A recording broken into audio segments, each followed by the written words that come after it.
Sophie, où es-tu » Comme elle ne répondait pas, je me précipitai vers la ficelle. J'allais tirer dessus quand j'entendis des pas dans l'escalier. Quelques secondes plus tard, une canette de coca se mit à flotter dans la pièce. « Je vous ai manqué » demanda Sophie en minaudant. « Tu nous as filé une satanée frousse, oui. » J'avais la voix tremblante. « Je ne savais pas que vous m'aimiez autant, » répondit Sophie malicieusement. « Ce n'était pas drôle, dit Adrien avec sévérité, pour une fois d'accord avec moi. Tu nous as fait vraiment peur. » J'avais soif, je suis allé chercher à boire en bas, la canette s'inclina et le coca se mit à couler. Le flot s'interrompit brutalement en pénétrant dans la bouche invisible de Sophie. « Mais tu aurais pu nous prévenir, répliqua Marie en regardant sa montre. 9 minutes. Tu n'aurais pas dû descendre, et si ma mère t'avait vu ?»« M'avait vu ? Ouais, tu sais ce que je veux dire. » Sophie se mit à rire, puis finit tranquillement sa boisson. Elle battit le record de Jérémie et continua. Quand Marie annonça 12 minutes, Adrien lui demanda si elle voulait revenir. Pas de réponse. « Sophie, tu nous fais encore une blague ?» Toujours pas de réponse. De nouveau, je sentis ma gorge se serrer. Je m'avançai pour tirer sur la ficelle. J'avais la main qui tremblait. J'implorais le ciel en silence pour que Sophie revienne saine et sauve. La lumière s'éteignit. Complètement tendus, nous attendions le retour de Sophie. Après un temps interminable, elle réapparut. Elle se tourna vers nous avec un sourire triomphant. « C'est moi la nouvelle championne, » déclara-t-elle, les poings levés en signe de victoire. « Ça va ?» demandai-je encore sous le coup de la peur. Elle hocha la tête. « Parfaitement bien, monsieur l'inquiet. » Elle s'éloigna du miroir d'une démarche incertaine. Je la regardai. Elle avait quelque chose de changé. Elle paraissait en forme, le teint frais, les joues roses, mais elle avait quelque chose de changé. Son sourire, ses cheveux, j'aurais bien aimé le savoir. « Paul, tire la ficelle !» La voix d'Adrien m'arracha à mes pensées. « Vas-y mon vieux, je pars pour 15 minutes. »« D'accord, tu es prêt ?» En levant la main, je jetai un coup d'œil à Sophie. Elle me fit un sourire rassurant, mais son sourire n'était pas comme d'habitude. En quoi ? Je tirai sur la ficelle. Adrien disparut dans un éclair éblouissant. « Le retour de l'homme invisible !» cria-t-il d'une voix basse. « Pas si fort, ma mère va t'entendre. » Sophie s'était assise à côté de Marie. Je m'approchai d'elle. « Tu es sûre que tu te sens bien ? Tu n'as pas le vertige ? Tu n'as mal nulle part ?» Elle secoua la tête. « Mais non, pas du tout. Pourquoi est-ce que tu ne veux pas me croire, Paul ?» Tout en l'observant de haut, j'essayais de comprendre ce qu'il y avait de changé dans son apparence. Quel mystère ! Impossible de m'y repérer. « Pourquoi tu ne m'as pas répondu quand je t'ai appelé ?»« Hein ? Quand ?» Elle avait l'air très surprise. « Au bout de 12 minutes environ, je t'ai appelé et Adrien aussi, mais tu ne nous as pas répondu. » Sophie devint pensive. « Je suppose que je ne vous ai pas entendu, » finit-elle par répondre. « Mais je vais bien, Paul, vraiment. Très bien, c'était formidable. » Je m'assis à côté d'elle par terre, le dos contre le mur pour attendre qu'Adrien finisse son tour. « Hé, Paul, pas question d'éteindre la lumière avant 15 minutes, d'accord ?» me rappela-t-il. Puis il me passa la main dans les cheveux pour qu'il se dresse sur ma tête. Les deux filles se mirent à rire. « Et suivez-moi, j'ai une idée, » dit Adrien. Il nous parlait du seuil de la porte. « Attends, criai-je, mais déjà il traversait le grenier. Suivez-moi dehors, fit-il en dévalant l'escalier. « Adrien, ne fais pas ça, je t'en prie, ne fais pas d'idiotie. » Mais je n'avais aucun moyen de lui faire entendre raison. Quelques secondes plus tard, nous sortions par la porte de derrière, suivant notre copain invisible qui se dirigeait vers le jardin du voisin, Monsieur Drouot. « On va avoir des ennuis, pensai-je. Très malheureux. De gros ennuis. » La haie qui sépare les deux jardins nous permit de nous cacher, Sophie, Marie et moi. Comme d'habitude, Monsieur Drouot était au milieu de ses plants de tomates. Penché en avant, son gros ventre débordant de son t-shirt, son crâne chauve rougeoyant sous le soleil, il arrachait des mauvaises herbes. Qu'est-ce qu'Adrien allait inventer ? Je retenais mon souffle, crispé d'inquiétude. Soudain, je vis 3 tomates s'élever dans les airs. Elles planèrent un petit moment avant de se rapprocher de Monsieur Drouot. « Oh non, pensai-je. Non, pas ça. Je t'en prie, Adrien. » Sophie, Marie et moi, pelotonnés derrière la haie, on n'en croyait pas nos yeux. Les 3 tomates s'élevaient alternativement dans les airs. Adrien, l'invisible, était en train de jongler. Il frimait une fois de plus. Il se vantait toujours de ses talents de jongleur, d'autant qu'aucun de nous ne pouvait rivaliser avec lui.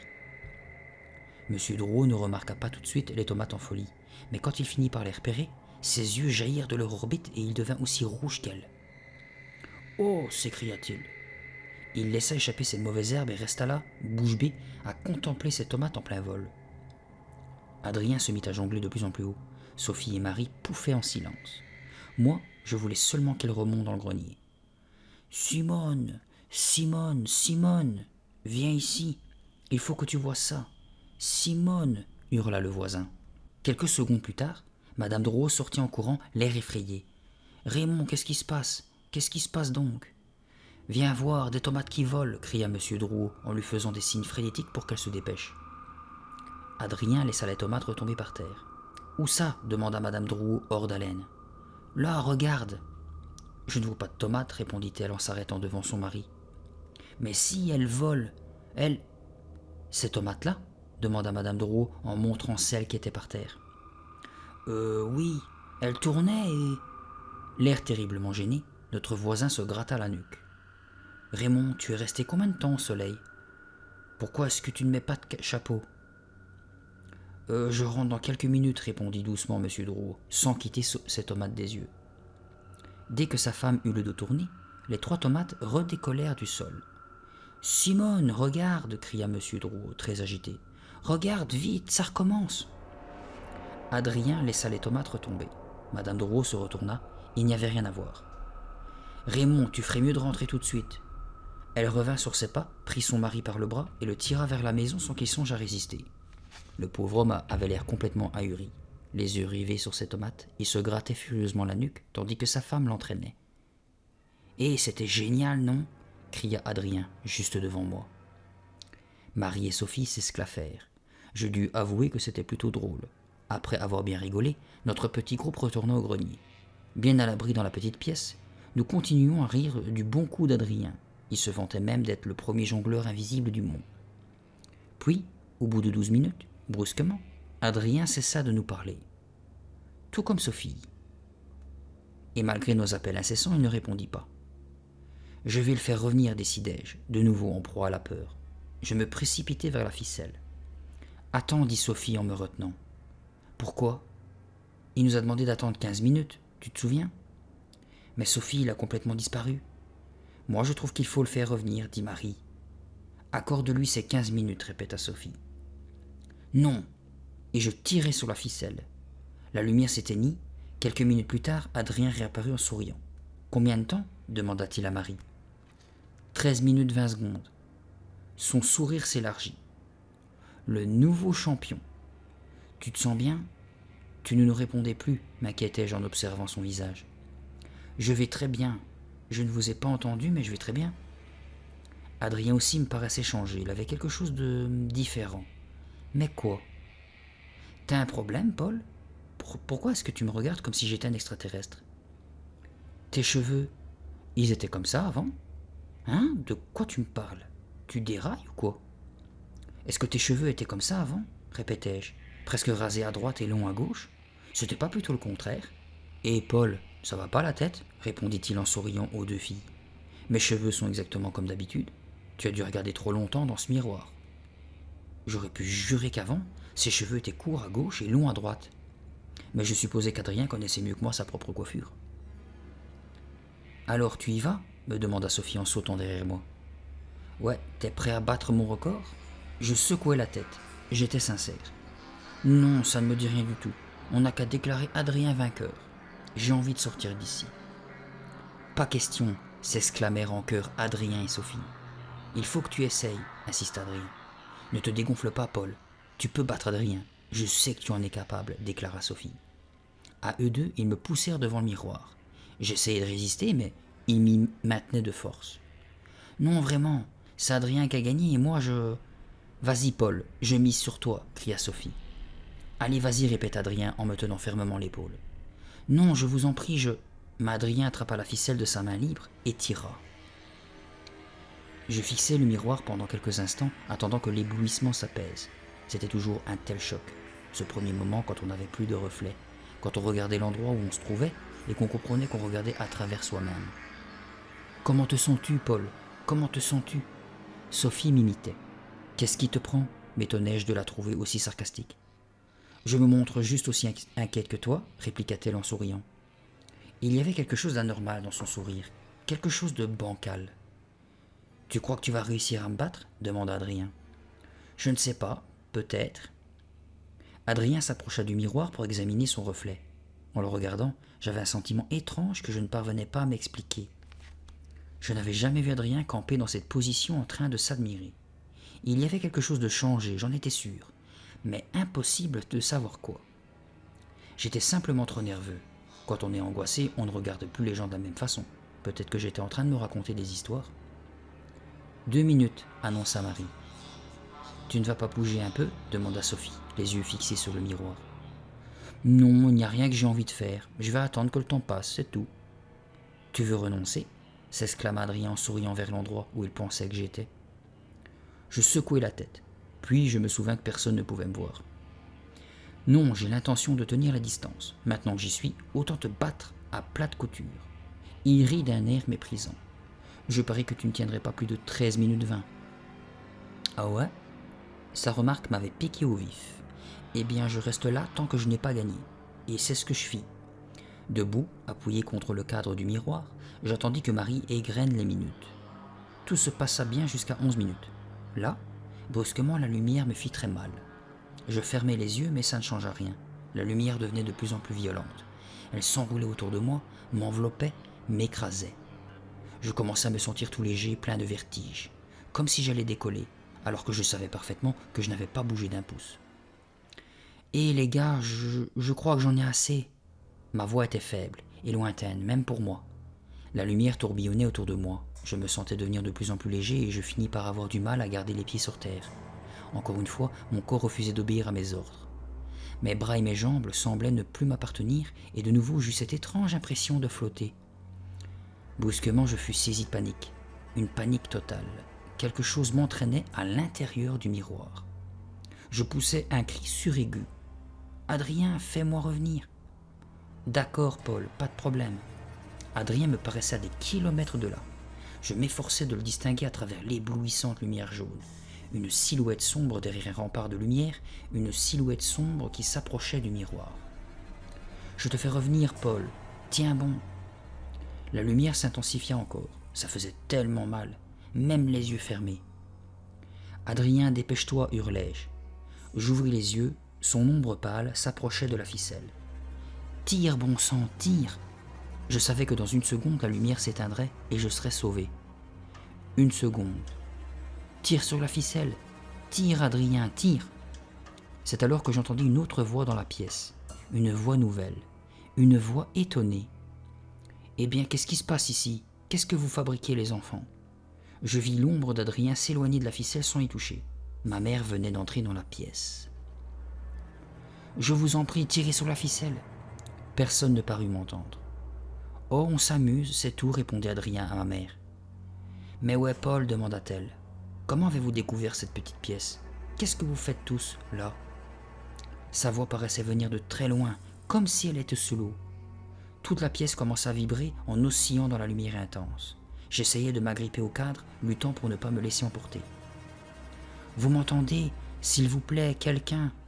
Tirez sur la ficelle, faites-moi revenir !» Ce n'était plus que des ombres grises dans les vagues de lumière déchaînées. Personne ne m'entendait. Je vis une ombre s'approcher. Ma mère. Elle fit le tour du miroir, admirative. « Je ne reviens pas qu'on n'ait jamais vu cette pièce. D'où vient ce miroir ?» demanda-t-elle. Elle était tellement près de moi et en même temps si loin. « Je vous en prie, faites-moi revenir !» hurlai-je. J'attendis, mais les voix s'éloignèrent. Les silhouettes étaient floues, je tentais en vain de les attraper. « Maman, je suis là, tu ne m'entends pas ? Tu ne peux rien faire ?» Je flottais maintenant devant le miroir, léger, désincarné. Mes pieds avaient quitté le sol et je ne les voyais pas dans la lumière éblouissante. Je flottais sous la lampe. Je sentais la lumière m'attirer à elle, de plus en plus près, jusqu'à ce qu'elle me projette pile à l'intérieur du miroir. Je compris que j'étais tombé dedans, dans un univers de couleurs chatoyantes et brouillées. Toutes les formes s'en mêlaient en vibrant comme un monde sous-marin. Et moi, je flottais dans ce monde scintillant de couleurs et de lumière.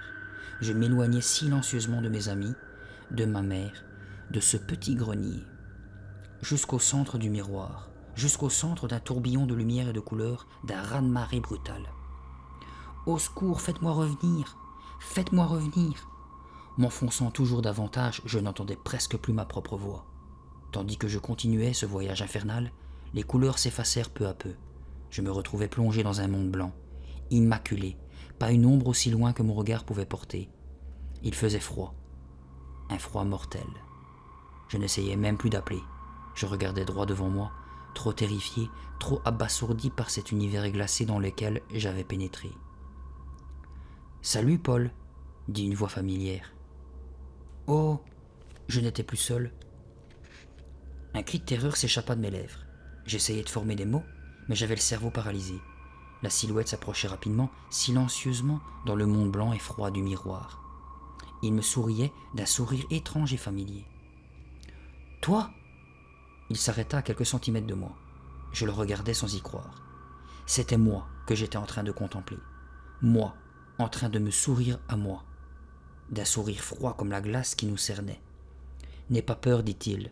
Je suis ton reflet. » Non.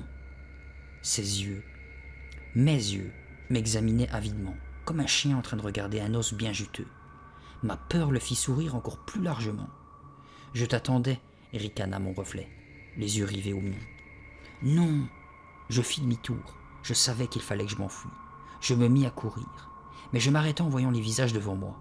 Des visages tordus, malheureux, des douzaines de visages comme dans des miroirs déformants, avec d'énormes yeux tombants et des bouches minuscules, pincées de tristesse. Ces visages semblaient planer juste au-dessus de moi. Leurs yeux hébétés me fixaient. Leurs bouches minuscules s'agitaient comme si elles m'appelaient, me prévenaient, me disaient de m'échapper. Qui étaient ces gens ? Pourquoi étaient-ils à l'intérieur du miroir avec moi ? Pourquoi ces visages déformés avaient-ils l'air de tant souffrir ? D'où venaient-ils ? Non, je sursautais. J'avais cru reconnaître deux d'entre eux, avec leurs bouches tremblantes et leurs sourcils agités. Sophie et Adrien ? Non, c'était impossible. Je les reconnus à peine tant ils étaient déformés. Pourquoi parlaient-ils de façon si frénétique ? Qu'essayaient-ils donc de me dire ? Au secours, hurlai-je, mais ils ne paraissaient pas m'entendre.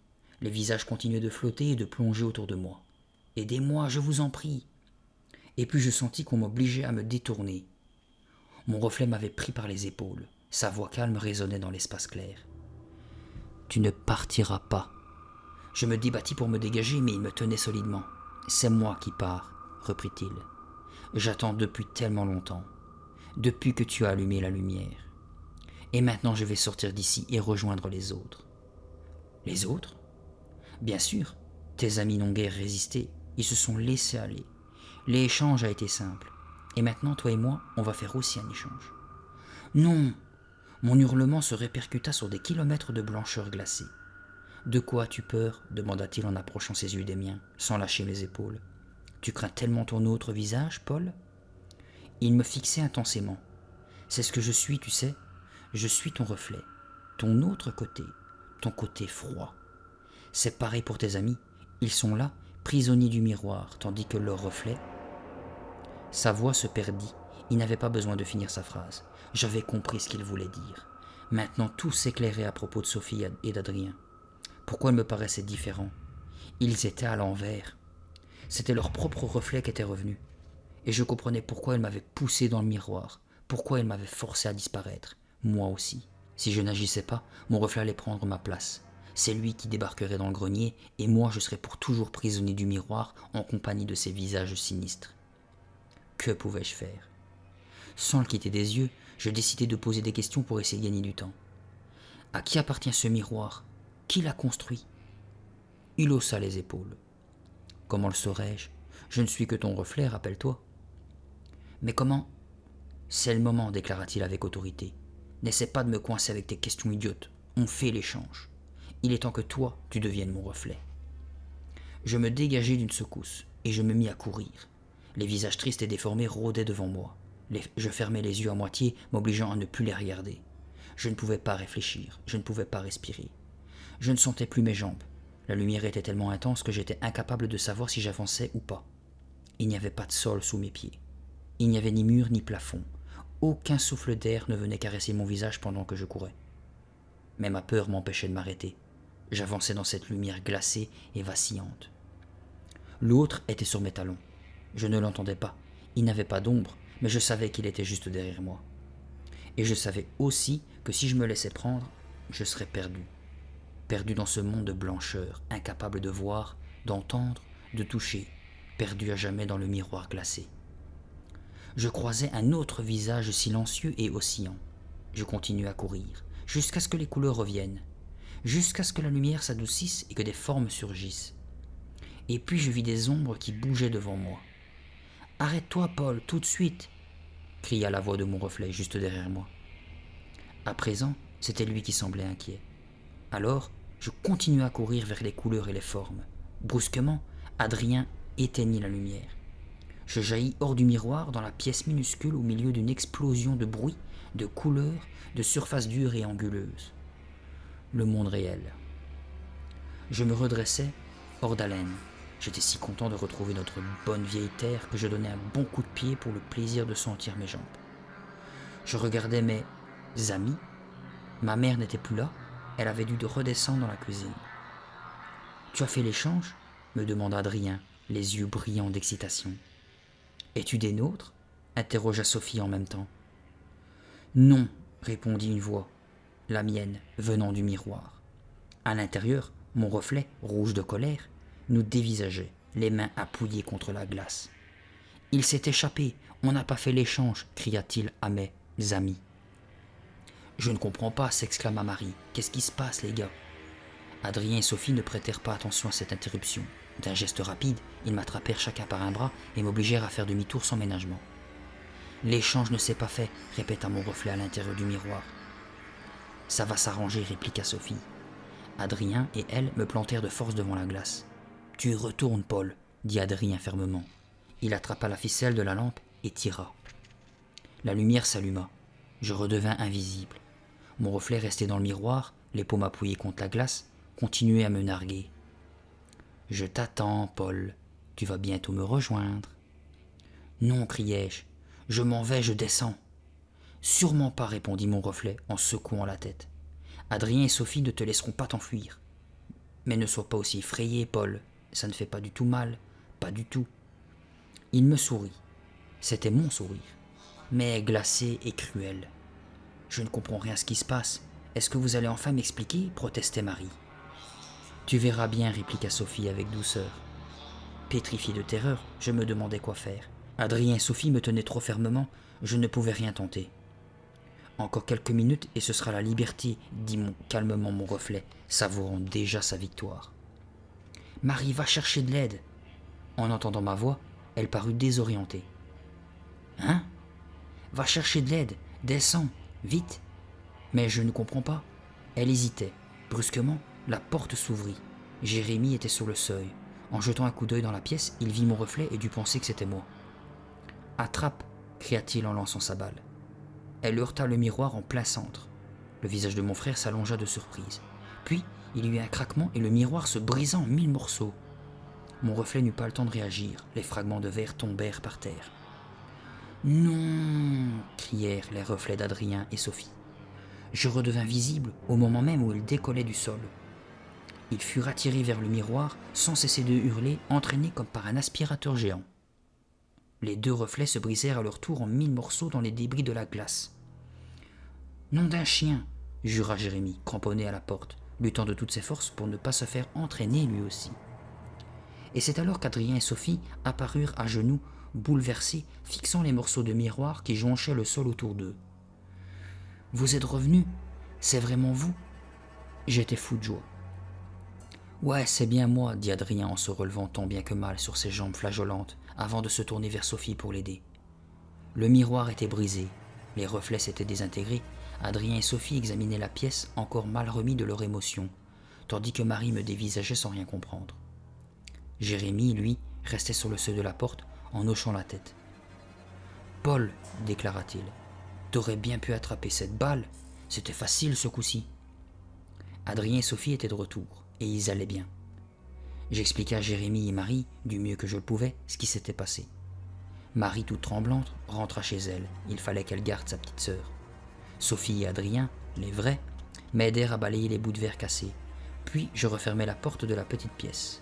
Je reposai soigneusement le loquet et demandai à mes amis de m'aider à entasser des cartons pour bloquer l'entrée. Nous savions que nous n'y remettrions plus les pieds.